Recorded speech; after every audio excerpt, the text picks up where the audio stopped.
In this edition of Smith Business Close-Up with the University of Maryland's Robert H. Smith School of Business, Jason Lee talks about his work on a business project that took him and another student to a remote village in Africa.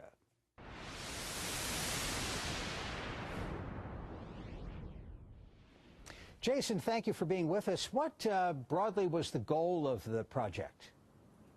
Hi, Jeff. Thanks for having me on the show. Yeah, the broad goal of the project, well, basically we are attempting to deal with the problem of creating a safe, reliable, and sustainable lighting source for the rural parts of Burkina Faso. And tell me, is Burkina Faso? Yes, Burkina Faso is located on the west coast of Africa. It's located just above Nigeria, and Ghana, so it's sort of on the west hump of Africa there. What did you know about it when you headed out there, and surprised at all by what you found?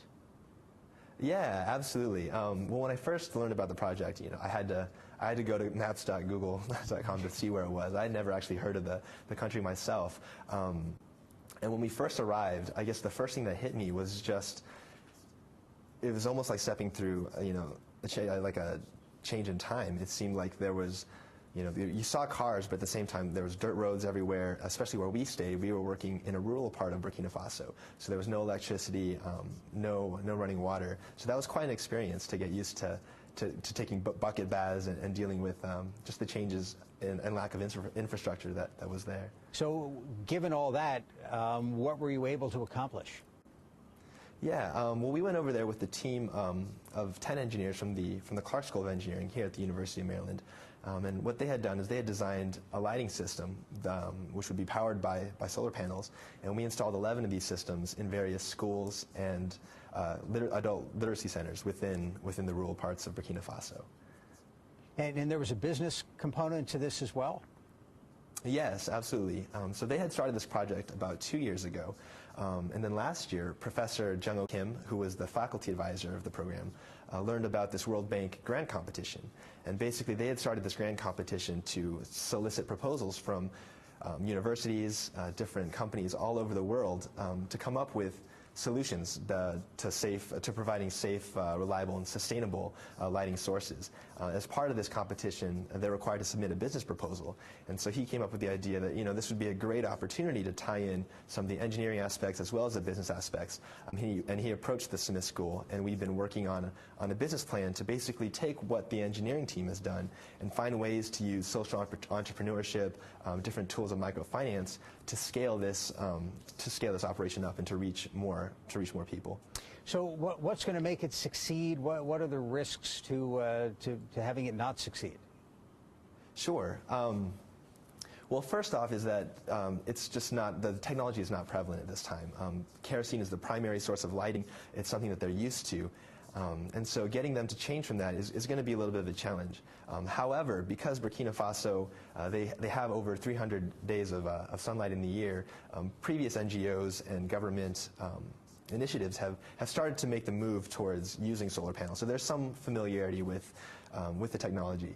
So that's one hurdle, is getting over that. Another hurdle is dealing with the fact that a lot of these households, the income that they have, to invest in solar panel or to buy a battery to power their lighting sources in the house can be quite substantial. And so the challenge has been to come up with a business model that is competitive in price, as well as doing a great job as far as explaining the benefits associated with switching over to a lighting source that's not dependent on fossil fuels.